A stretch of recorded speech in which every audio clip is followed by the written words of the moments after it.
An organization, just like a person, needs a purpose.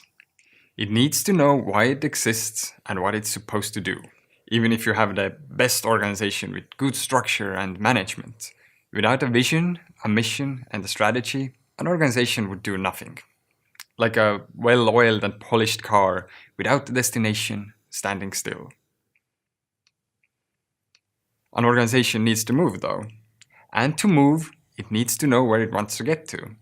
This is the vision, an understanding of what we want to achieve. NASA knew it wanted to put human being on the moon. That was the vision, the why of NASA. Although it's important to mention that most non-profit organizations, and that includes the youth organizations, have visions that will never be achieved but will forever have to be strived towards.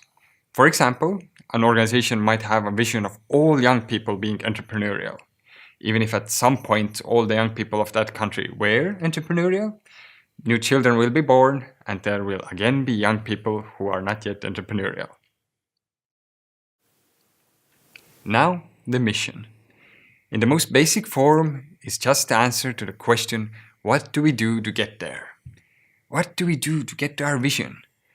You could possibly use a catapult to throw someone to the moon. Yeah, well, NASA chose to use rockets. That is, science and engineering to do that.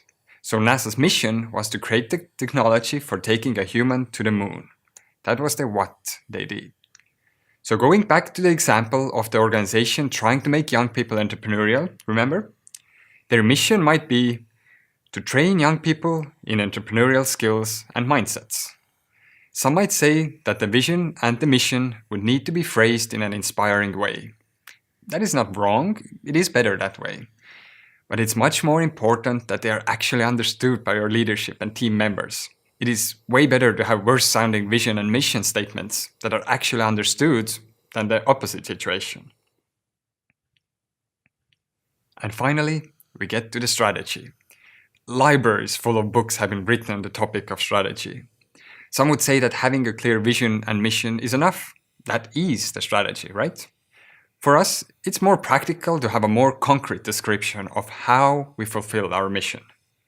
For example, the strategy for SpaceX today is to create reusable rockets, offer that as a service to NASA, to earn extra money, and then develop further space technology. And that's the answer to how. Now you know the importance of having a clear vision of a future, a mission that will guide you there, and the necessity of strategy. And in order to fulfill your strategy, you now need an organization that has been shaped according to that strategy. And that is what we'll get to in the next part. But now, it's time to exercise.